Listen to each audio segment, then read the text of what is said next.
Ladies and gentlemen, friends and colleagues, listeners, another episode, and we've got a great one today. Got a colleague, an old friend, and somebody who's very, very used to giving his opinion within the industry, Darryl Judd, part of the Logistics Executive Group, and he's actually the Managing Director, Corporate Advisory, which also covers mergers and acquisitions. So, Darryl, lovely to have you on board. Thank you very much for appearing. Chris, absolute pleasure to be here, and wonderful to join everybody else that's enjoying our time in lockdown at present. So thank you very much for having me. Yeah, and it's nice to see that you're nice and casual. Some people have said to me, "What am I doing wearing t-shirts and things?" And I just received a lovely clip from Salin about the how to do the Zoom quick dress.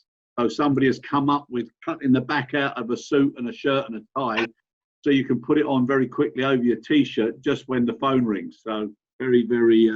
It's any conversation, I can assure you, I'm dressed from the waist down. But look, I think it's really interesting. This whole the move towards Zoom, and I think it's going to have, like any long-term crisis that we face in history. One of the things we do know is it leads to lasting changes, and I think we'll see more of these types of things emerge from it. Yeah, I agree with you, and I think most people, well, like me, whenever anybody said Zoom to me, it reminded me of a song that actually came out in 1983.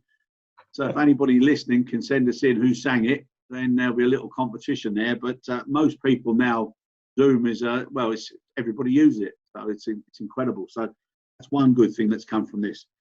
But Darryl, one of the things I want to talk to you about now, and with your vast experience, new normal. Okay, so everybody knows, anybody on this planet now knows that things aren't going to go back to all our yesterdays. So there's going to be a new normal. Now, what they're all concerned about, whether it's from the farmer, retailer, entertainer, sports person, what is that new normal going to look like? Now, I've got a few ideas myself, and I'm sure you've got some. So hopefully now over the course of the next 35, 40 minutes, we'll exchange a few and see how similar we are. But for you, what do you think the new normal is gonna bring, and what do we have to think about now as we're entering into everybody's exit strategy? Yeah, look, it's a very interesting topic you pose, Chris, and I think there'll be a lot of experts in various boardrooms around the world studying that and thinking about the connotations of what does the new norm look like once we come out of COVID-19. I think, importantly, I think COVID-19 event, if anything, has taught us that actually we're probably going to encounter more of these types of events. And I think the example I want to use, if I can, is if you look back in modern history, in supply chain and logistics and manufacturing and just globally, nowhere have we ever had an event that has affected demand, supply, and our workforce availability all at the same time globally. Yeah, that's the big shift. And so when we think about what we're likely to see, let's think about what the past looked like. And we were moving towards digitization. AI was becoming increasingly more important. Working from home, maybe if you're a freelancer, maybe if you had a flexi job. But I think the big trends that come out of here now is cardless payment systems, move away from cash. I think that will accelerate. The remote working will certainly reshift and rechange a lot of organizations and employee structures. That has a cascading effect to digitization, to the way that we use data to preempt our supply chains. And I think generally speaking, we're going to see a return to nearshoring. So I think there's lots of themes that will occur. It's just how fast they will occur as organizations start to evaluate what's right for them and what's right for their consumers.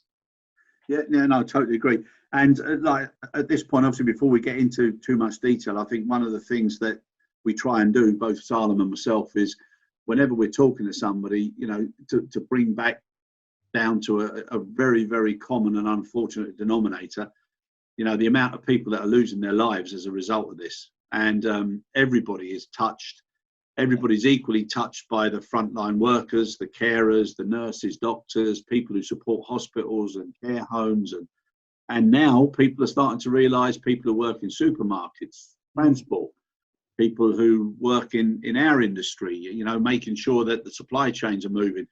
Those people now are getting a lot more recognition and profile, and they should have done for a long time. So there seems to be a little bit of a shift back to the important things in life, and I think that's a good thing, and I think that should definitely stay, and hopefully it will remain. Yeah, look, I agree. You know, we've seen countless examples across the entire globe of the small things that make enormous differences. I know in your home country we saw Captain Tom, and the fact that had not just in his community but the wider global community, the way they embrace that. And I think we can talk about that, you know, all day long. And I think that's been, if there's a positive to come out of this, it's allowed us to reconnect with the human element that we sometimes forget when we're in our busy worlds, or we're chasing the corporate dollar, or we're going through our own regional crises. COVID-19 was one of those events that I think, you know, instilled fear into all of us, because, you know, the next question is, well, what, you know, when is it going to hit me? What's next for me? And I think, although we have, you know, as greater tragedies, things like cancer and influenza and others, COVID-19, you know, it didn't discriminate in race and color and age and geographics. Doesn't matter who you were. And I think that really resonated with people. And so human nature is that we are caring. And I think, you know, as we go into our communities, people were much more conscious of that. And I also think, Chris, and maybe this is a little bit topical or a little bit controversial, but I think in some parts our governments were slow to catch on to that. Yeah, 100%. Healthcare workers, our first responders, had to step up. And most people that I've spoken to that are in those types of professions do so because they have a caring nature. And so, you know, that caring nature shines through in times like this. And we've seen wonderful examples, you know, from young to old, to girls to boys. It doesn't really matter. Yeah, no, it's incredible. And like you said there about governments, and it's no criticism, because the politicians are in untested times as well. So they're doing as good as they can. But the thing that definitely concerns me, or something I surprise every time I look at the news, is how many different experts have got so many different opinions. And, you know, why can't we just do what's best collectively and work closer together and do something that makes sense? And when you think about, you know, just having stocks of PPE and just looking at the sustainability of certain things, God forbid they did go wrong, I think it also indicates and shows how little attention, not just governments and politicians, but any company of any size, how little attention they actually placed on resilience, sustainability, and basic risk. Yeah, and look, yeah, your point's very valid. I think if you look back, I think we will be teaching the COVID-19 case study for a very long time in universities to come. But yeah, I think one of the things we have to remember is, you know, we are in uncharted territory, and one of the impacts that's been, you know, felt has been our globalization of supply chains. You know, as global supply chains became increasingly more interconnected, and emerging markets became much more accountable for a greater slice of GDP, we found that we were centers of pockets of manufacturing, and it became easy for us to rely upon that. And, you know, we quickly forget the Icelandic volcano a few years back, the tsunamis in Japan, and of course in 0508 and 0506 in Asia, that the disruption that one or two events has on our global supply chain. And as we think about risk, we now have to think about something else, and that is the fact that it may not be a regional event that affects our supply chains. So for governments and for those who are involved in things like PPE, we now need to reshape what that looks like to sustain a domestic economy approach, rather than relying on the fact that we can source from somewhere else. Yep. This event showed us that actually if the rest of the world requires it as well, we are going to be in a lolly scramble, and that's not something we can allow to occur again. Yep, no, I totally agree. And also looking at the way things have been handled, or you know, could have been handled better, it makes you think, why on earth now were people not focusing on certain things? Because previous crisis, it's always something pretty short. It's either an explosion, an earthquake, a tsunami, a little outbreak of violence, whatever it is, and people know that it's going to end, and then they've got to recover and repair. But this doesn't seem to have that end, and the longer it goes on, like you said, it's affected everything. Nothing has affected the world like this. And when you think of the discussions and the arguments and the debates about budgets and who's got what money and taxes and everything, and then all of a sudden that's just been swept to one side, and no amount of investment in weaponry or subs or battleships or whatever, nothing has had such an effect. No, look, you're right, and I think it comes back to a point I made earlier. You know, where in history have we seen demand, supply, workforce availability all converge globally at the same time across many jurisdictions? And I think, you know, that event in itself makes this a very unprecedented event. And I think what we will see in future is much more planning, more sophisticated contingency plans around things like being able to turn on PPE manufacturing faster in a domestic environment. You know, there's some great examples coming out of sectors that have reinvented themselves. Yeah. You've got one in the UK with the racing teams, you know, reproduce ventilators, and I think it was, I may be wrong when I say this, but I think it was Mercedes-Benz were able to reproduce one in 10 days. Now, it wasn't just the power of Mercedes-Benz bringing into it. There was an ecosystem that allowed Mercedes-Benz to take the current patents that were held by other companies, to dissolve them into their manufacturing system, to retool themselves. It required the human skill to come into it. And so that collaboration enabled a recovery, which was something that we probably wouldn't have seen previously had it been a more regional type crisis. Yeah, no, 100%. Now, earlier you spoke about working from home. Yeah. Now, all of a sudden, so many people have had to, and so many people are getting used to it. Yeah, all of us. And apart from looking at people's decoration and getting ideas of what you can do when you get back, it's opened up an awful lot of opportunity, because for people to do it, it saves commute time. That in itself saves pollution. It brings you closer to your families. It gives you maybe, who knows, maybe anything between 5 and 10 extra hours a week to either do something that you want or to be with your family. It's so much more flexible. And now there's systems where you can actually monitor the productivity of somebody working from home. Mm-hmm. So I think that's hugely positive now moving forward. And it'll also reduce the amount of cost to companies for office space. Yeah, look, I think remote working is always a challenge, and for employers, there's always been that element of just how productive are my staff? How effective are they when I'm not in the office or not around? How do we communicate? This forced event meant that actually we had to adopt, firstly, trust. Second of all, technology to enable us to do what we're doing here today, communicate. And we had to learn to adapt our systems to accommodate the ability for our people to work at home. And through that experience, it wasn't 1 or 2 days. It's been, for us, we're 6 weeks into it, 6 or 7 weeks into it here in Dubai. And it's that lasting effect that actually organizations will be now looking and saying, well, yeah, gee, maybe just maybe we can migrate some of our workforce to that. Now, there'll be some industries where that is difficult. You know, manufacturing, for example, machines will still need an operator. They'll still need maintenance, and et cetera, et cetera. However, for a big part of our workforce, that flexibility element and productivity element will now continue into a remote environment. And, you think about the spur off that has, Chris, digitization. We're using today that probably weren't even, in our sphere of interest 6 weeks ago, but we're finding them now to be very effective. We're finding now how to protect ourselves, to access our databases, to communicate to our customers, to have a new style of relationship. And certainly I'm in no doubt whatsoever that will have a lasting effect. And if you cascade that further, things like, do we need the big offices? Can companies reduce their overheads by having smaller offices, more hot desks?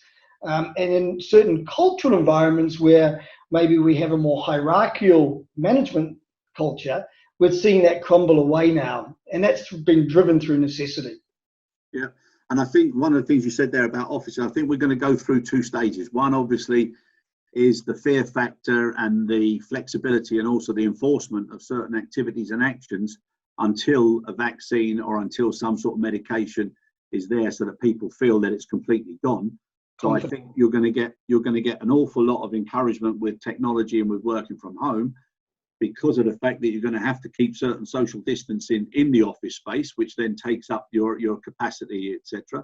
But then afterwards, I think then you're 100% right. There'll be a balance and there'll be a reduction in the amount of space that's necessary for people. Yeah, I think we'll see more of that shared economy evolve, and I know that's been a topic for a number of years now. The ride sharing businesses, the office sharing businesses. Yeah. I think those sort of elements will really accelerate now, and I think that we'll see a lot of investment go into that, and possibly a lot of repurposing of existing infrastructure to enable that to occur more quickly. Yeah, no, 100%. Now, another thing, whenever and you mentioned about the creativity, and we've heard of even Dysons, they're putting their hand to ventilators, etc. All manner of incredible flexibility, speed, innovation, and dynamism from people who've got those capabilities, which is incredible. And also, normal, or what I would call normal industries and normal businesses converting. So your restaurants to home deliveries, and being so creative. But I think an awful lot of that is going to change as well in the future. Yeah, I agree totally. I think you're going to see much more. Let's take the home delivery market for a start. I mean, home delivery has always been a rapid growth industry, as we know. But in certain parts of the world, the barriers with cash on delivery, with digital systems, with consumer confidence. I'll just pop to the shop because I know that I can get it there and it's easier, and I might have to wait a day for my delivery and it may not even come, and all those sort of barriers. This experience taught us that we can have some confidence in those networks. It moved the retailers that didn't have a digital presence or were slow to have a digital presence. It moved them rapidly into that space through necessity of having their bricks and mortar revenue turned off. Likewise with manufacturers that hadn't thought about direct to market, B2C rather than B2B. They've had to jump that barrier in the last 2 months and adopt a different business model. And slowly but surely that'll be a lasting effect, because the confidence that that might be a risk for us has actually disseminated. So I think that's one. In Dubai we saw so much demand for home delivery that the courier companies couldn't provide enough capacity. So taxis were repurposed because no one was using taxis. So that shared asset, that shared infrastructure now becomes something that's much more flexible to enable us to adopt to that environment and to drive our consumer wants. Yeah, no, it's amazing, isn't it? And e-commerce, I mean, my goodness me, if ever there was a boost for a part of the business sector, they've certainly gained it. It's incredible. And the amount of people, especially people that are vulnerable, people that are older, that would never normally have dealt with it, they're having to deal with it. Their families are teaching them how to do it, and now they're getting confidence in doing it. And some of the people I know and some of our own family members, I mean, they are flying away. They're getting deliveries on a regular basis. It's incredible. It's probably one of the success stories to come out of this is that, the areas where retailers were slow to adopt that omni-channel distribution arrangement, they had no choice. And at the same time, as you described, consumers that didn't have the comfort level with technology, they've now got that level of comfort that, oh gee, it does work and it does turn up. And I think that will be something that'll be a lasting effect in the supply chain. Another good example is the amount of airlines that have turned to running passenger aircraft as cargo aircraft. Yeah, freighters. 25 years ago, we used to do exactly that. We used to run our passenger 767s as freighters in the evening, moving the newspapers around and the mail around. But slowly over time, we thought, gee, we need a freighter aircraft to do that. It's more appropriate. Of course, the passenger airlines wanted time to do their overnight maintenance and scheduled maintenance. But now airlines have had to reshape themselves in order to satisfy that demand. And so we've learned a lot through this in a very short period of time. And those lessons will be taken back into our businesses as we start to think about, well, how do we set up ourselves for sustainability and for growth and for better performance in the coming years? Yeah, no, exactly. And it is, I was just saying that, the term freighters now that people are saying, which is a converted passenger freighter. So that's also quite creative as well. But now, in one of the areas that you specialise in, with regards to what would I say, transformation, change, upgrading of business outlooks, etc., and capability, airports. Now, I think airports are going to also take on a much more prominent role in exactly what can, must, and shall happen within their sphere of responsibility. So not so much the carriers as it was in the older times, but it's now going to be airports. And there's going to be so much responsibility, duty of care, regulatory compliance that they're going to have to take on board. Now, from your previous history and experience, how do you think that's going to materialise? Yeah, look, I just touched on a very, very interesting point. And the question is, are airports going to be one of our frontline screening tools we use for our people who are leaving the country or entering the country in terms of healthcare screening and biometrics? Airports have always been very focused on the customer experience, increasing. Yet they're busy places. We're constantly using our elbows to shuffle around. A lot of people in busy places like Dubai, where we move upwards of 250,000 passengers a day through our terminals. And so they're busy places. And where you have that congestion and you have a pandemic like that, of course, you therefore have an element of risk. It's interesting to see what's been adopted at DXB with the blood testing, the blood screening. We're doing blood tests on all outbound passengers. And I think, the innovator in me looks forward and thinks, gee, at some point in time, how does that experience get digitized, much like we are with our biometric security? There's a lot of talk in the media about immunization passports, whether that will be embedded into our electronic passports we have today, whether our first class passengers, our premium passengers still want to be in the hustle and bustle of a terminal, moving their way through crowds, or will that reshift? Maybe we'll see the emergence of the private jet market boom for that as those first class passengers seek a more intimate experience.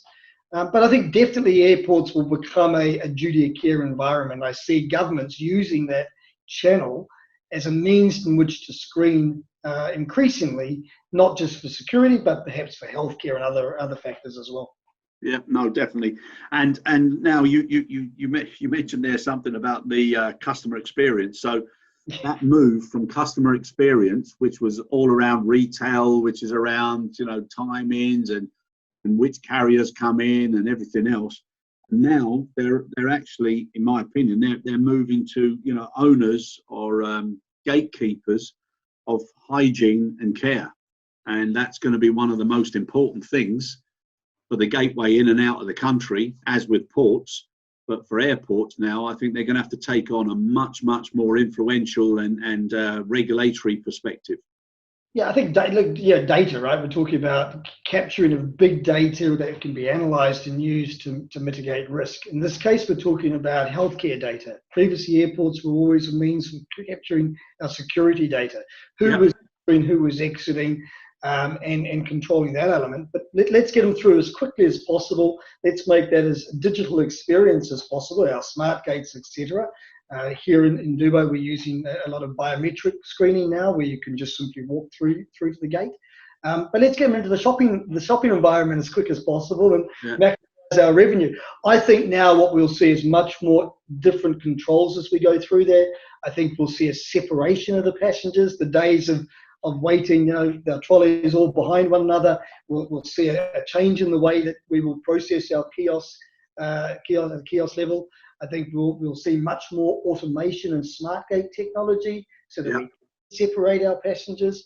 And I think we'll use that time in order to use smart technologies to capture healthcare data and to do pre-screening before we get onto the aircraft. Yeah, and I think also people are going to get used to now, and the capability is there with artificial intelligence and certain screening systems to actually look at the volume of people which is deemed to be safe in the area. So I think the retail outlets will have limited people allowed to go in. There'll be certain restrictions. There'll be different types of announcements. So it's not going to be so much of the, you know, if you see a bag unattended, but it's going to be there are too many people, you need to move, etc. And I think it'll also change the process hugely with regards to check-in. Yeah, I think you're absolutely right. I think there'll be much more of a push towards ourselves checking online prior to getting to the airport. Yeah. I think we'll see a lot more electronic interface there rather than human contact. And I think we'll be using that time at the airport for more screening and more control of our passenger movement. You know, already today, you know, we've had the unwinding of some of the lockdown restrictions here in Dubai, which have been some of the toughest in the world. But, you know, one of the interesting things is that whilst the shopping malls will gradually reopen, we are going to be limiting the occupancy to 30% of what it was previously. And so, you know, traffic in and out of that store will be regulated. Traffic in the store will be better controlled, so there's not the opportunity for human contact in those interactions. And I think we'll see that reflected in the airport journey as well. I think we'll be, you know, less of the human contact and more digitization. Yeah, a question, and obviously neither of us are experts on it, but just to have an opinion and a thought. Now, and you just said how tough your lockdown was in the UAE, okay, yes. Which is, you know, and fair play to you. I mean, it was incredible. But now that it's starting to be released, and other countries are also releasing, people are going to be looking to see how effective the actual lockdowns were, the capability of tracking the virus and also containing it. Now, not wanting to influence your opinion, but my personal view is that there'll be a lot more thought process going into O&D relationships with regards to international travel when it comes on after the domestic travel. So for a hub like Dubai, it's going to be so important, but the actual acceptance of people's capabilities in some of those origins and destinations is going to be crucial towards point-to-point travel instead of the hub and the connection travel. Yeah, look, it's a point, and you know, come back and touch it. I think, you know, Dubai and the UAE have done an outstanding job with the way they've handled the crises, and I think we can look at my home country of New Zealand and other countries. Fantastic. Yeah, moved very quickly with lockdown processes, and although at first we all probably thought, gee, that's a bit tough. Those actions did enable us to use this term flatten the curve. And flatten the curve is all about giving the healthcare system space to catch up and to make sure we're not overloading that. Whilst other measures like the remote hospitals or the field hospitals, like the remote testing stations were put in place to enable mass testing. And the UAE government's done an amazing job at that, and you know, fair play to them. They've set a great example. To your question on, you know, on the hub, you know, I'm not so sure, Chris. I wonder if we're not going to see the emergence of the hub again. I mean, if we go back to the economics of an airline and we look at the difficulty that some of the airlines find themselves in with having turned off the revenue, and which is a very expensive business to operate when your assets are on the ground, as you know, you burn a lot of cash very quickly. I just wonder, I think we're going to see a major reshift of the aviation industry. I think we are going to see a consolidation of capacity. Airlines, first of all, will have a softening of demand. There's no doubt about that. It'll take the consumer some time to want to build up that confidence. And the adventure seekers and family travel will be the first, and followed by business as we judge it to be safer again. And that's going to affect where airlines fly to. And therefore, we may not see as many city-paired flights as we have had previously. Now, when you take away those channels to market or those channels to routes, then effectively the hub system becomes the consolidator for those volumes, because simply the city pair doesn't make viability. And so I'm not so sure about that. I'm a bit of jury out on that. I know where you're going with that, and it makes sense.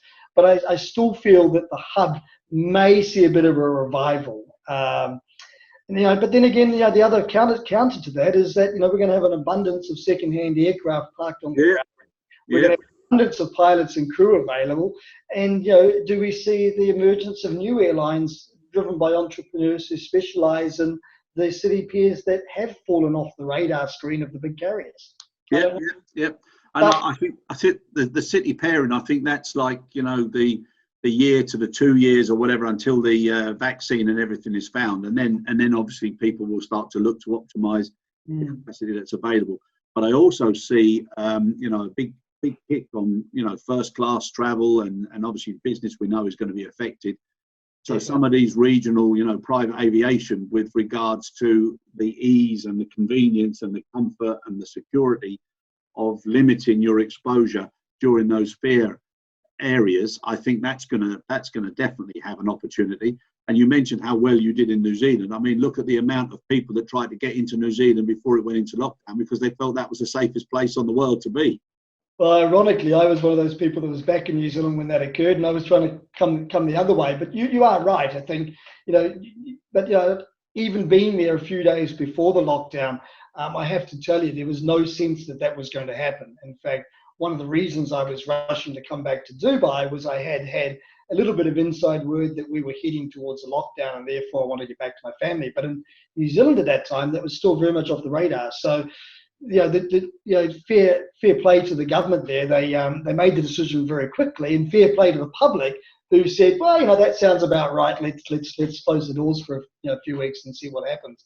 But I think there's some good lessons there on good governance, and I think those messages cascade across lots of other environments as a means to possibly how to tackle these types of events in the future. Yeah, no, 100%. And talking about how to tackle them in the future, I think the credibility and the respect and the profile within company structures of people that now deal in QHSS&E, and especially on the risk side and the vulnerability assessment side, I think they're going to be new welcome stars to the team. Yeah, absolutely. And I think, we've always known that supply chain and logistics sits right up the top of the board level. And that was a trend that happened 10, 12, 15 years ago, as we had a lot of volatility in our supply chain through things like tsunamis and volcanoes. Those roles got elevated. I don't think there's ever going to be a time that the spotlight is not, further on to that supply chain or more so on it now. I mean, I think the one interesting thing about this is it's taught us just how dependent we are on the very small amount of ecosystem that have become relied upon as we've gone to a globalized offshore supply chain. And although nearshoring has been a trend for the last few years, particularly as the east-west traffic became very expensive, we moved a lot of that supply chain back closer. We still had our ecosystem sitting in Asia. And I think, one of the big lessons here and things that we'll be looking at is, do I really want to put all my manufacturing and my inventory all in one location now? Is there a more appropriate place for me to have a secondary dual manufacturing? Can I automate? I think the level of the revival of the automated domestic manufacturing, one of the reasons we outsourced and went to a globalized supply chain model was to drive down costs, to take advantage of labor and productivity gains that made our supply chains more effective and cheaper for us. And the argument was always, I can do it cheaper in China, or I can do it somewhere else. What we're going to see now is much more investment in home-based manufacturing, driven by the revival of automation, of robotics, of AI, of digital. Yeah. That's going to be something that, certainly at a board level is going to be talked about amongst the big manufacturers, the Unilevers, the GlaxoSmithKlines, etc. I also think, and I hope, that there'll be a certain degree of conscience when people are making certain supply chain decisions as well, because one of the reasons that certain locations can drive the cost down is because of the labour conditions, the labour expectation, some of the poor duty of care elements that are there. And I think just looking at what's happened, things have to change. And I also think that as far as the H in the QHSS&E, now there's going to be a lot more legislation and regulatory criteria with regards to hygiene. When you look at wet markets and all these things that are coming up now, that has to be looked at, and certain standards have to be put into practice. Yeah, look, the wet markets is an interesting one. It'll be really over to certain countries as to whether they want to tackle those traditional industries. But I think generally, if we come away from that and back to a point you just raised, which is we're very conscious of the human rights and the treatment of our workers from a global supply chain perspective and sustainability within that. That's been a big focus in our supply chains over the last 10 years as we've looked at all sorts of things from carbon footprints to the way our contract workers are treated. And so I think that oversight will continue. But I do think the big shift in the next 3 to 4 years will be actually, where do I want my alternative manufacturing sites? Where am I going to establish additional supply chain capability hubs closer to my markets to enable me to have that contingency that I'm not reliant on one supply ecosystem? We see already one of the challenges with nearshoring is that whilst we nearshored back to the likes of Latin America for access to North America and to other markets, we didn't move our ecosystem of suppliers. And so 70% of our raw material or pre-raw material is still coming from one location. I think that will be the major shift, Chris. And that's going to have a major impact on our skilled workers, on our technology, our visibility tools, our freight carriers, and all of the elements that make up our supply chain. I think that will have a much more immediate impact in the short term. And it creates a great opportunity for places like the UAE, like Oman, in Eastern Europe, where you've got direct access to very large consumer markets right on your back doorstep. And I think there's an opportunity to emerge from this if governments start to embrace an opportunity to build the infrastructure, to make the availability of trained workers, to create a technology environment that makes it easy, good, reliable internet, and digitization. Africa, fantastic base for operation for manufacturing. Egypt, for example. I think these are some of the things that supply chain managers and boards will start to really have to tackle over the next 18 months. Yeah, no, 100% agree, Darryl. Now, another thing that you and your organisation deal with is obviously the executive search and getting people moving within the industry. I think now more than ever, our industry, and especially on the cargo side, it's hitting a profile that it should have had decades ago, and the importance of it, and to get new minds, young minds, fresh outlook. I think now more than ever, it's a great opportunity to have a career in our industry. Yeah, I think one of the things that we can reflect back on through this crisis, and as we come out of it, we will look back on for a long time, is just how much of that innovation happened through natural evolution of people saying, well, actually, now's the time that I've been kinking around with this idea. Let's give it a go. Zoom's a great example of that. Yeah. Second cousin to Skype, but look at the uptake of that now. And I think you're right. I think it's going to mean organizations are going to, through necessity, have to look at change. And when you look at change, you have to look at what's next. What's going to be around the corner for me? What do my consumers look like? Where are my markets sitting? How do I get to that? What are the tools that's going to enable me to connect those? And so that fresh thinking will drive innovation. And through that innovation, young, old, guy, girl, doesn't really matter. That innovation will bubble to the top. And more than ever, organizations will be looking for sustainability in their markets. Profitability, sustainability, new growth. Yeah, no, definitely. And like you said there, you covered the full spectrum of the age gap. I think what this has done now is, as sad and what a shame it is, for anybody that's lost a loved one or people that are losing their lives because of something that yesterday wouldn't have happened. It's just crazy. It's terrible. And now also the effect on people with other illnesses and other concerns, the way that's slowing up, and that's going to have another effect. But the good thing that will come, or whether I say good, the opportunities that will come out of this particular situation is, like you said, the innovation, the creativity, and whether you're young or old, so whether you go from Captain Tom to young John, who's sitting in the classroom at the moment, their minds and their creativity and imagination and determination, whatever you want to call it, that's going to be the future of the new normal. Yeah, I think this has given a voice to a lot of people, Chris, right? I think there's a lot of voices out there now that would have otherwise not been heard. I mean, I find the Captain Tom example very good. I mean, for many, many years, every time I travel to the UK, I pick up any daily paper and I see an article about the NHS. It's not always in the most positive light. But now I think the respect for the work that those frontline healthcare workers have been doing and continue to do, they've been doing that for years, by the way. It's what they do, and they do it well. Now we just start to recognize it because this event's given a voice to that. What will follow and what this event has exposed is actually we need to continue to invest in those services. I'm not an expert in the healthcare industry, but I am an expert in logistics. And I know that, one of the things that will come from this is the investment in making sure we have continuity of supply. We have validated suppliers. We have QA systems that work. We have pockets of humanitarian logistics equipment and resources up our sleeves, ready to go. Yep. And will now place that as a frontline priority rather than always being on the budget cut end of it.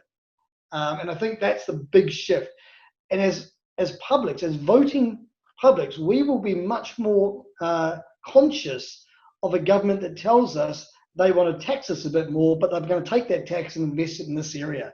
And I think if anyone said to us now, listen, we're going to get a slightly higher tax, or your tax money is going to be taken away from large public service salaries and put into frontline healthcare, we'd all probably go, that sounds pretty fantastic. Yeah. That's the conscious shift that we will all make as a human nation that has now a sense of what that frontline means to us. Yeah, and not just letting the people be the ones who take the pain, but if there is to be a choice, or more of a calculated choice from the people's opinion, then that's a good thing, provided that it shifts from something else as well. So some of the expenditure, the stories are real. We've got a face on it now. We've got a name to it. Yeah. And that gives us a sense of ownership of that problem, makes us our own, not somebody who might hold a particular position. I think that's a big shift. There's a face, a name, and a story to it, and it's affected all types of people. It hasn't just been one demographic that's been affected by this. Yeah, no, 100%. Darryl, listen, we're coming to the end now. So one of the things I would like to do is I would like to invite you with a few other people just to elaborate and also to define what the new normal formula would or could actually look like. So if you've got the time, we'll definitely have another session. So I hope you do.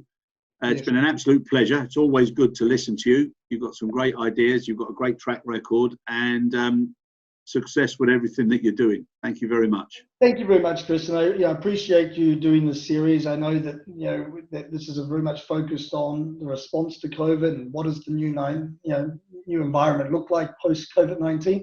But I think you said it earlier at the very start of the show. Let's not forget the frontline workers. Let's great gratitude out to the work that they're doing. To our fantastic governments all around the world that have shown that sense of responsibility to all of us as citizens. And I think more than ever, I walk away from this experience feeling that we've become one community again and one world. And I think that's if that's a lasting effect, and that's the new norm, then that's got to be a positive. Yeah, people are becoming people again. Yeah, it's a nice catchphrase. People being people. And let's hope that tomorrow is always going to be better than today. Absolutely. Chris, thank you very much. I really appreciate you having me on the show. Likewise, my friend. All the best. Cheers now. Stay safe. Bye-bye. Bye.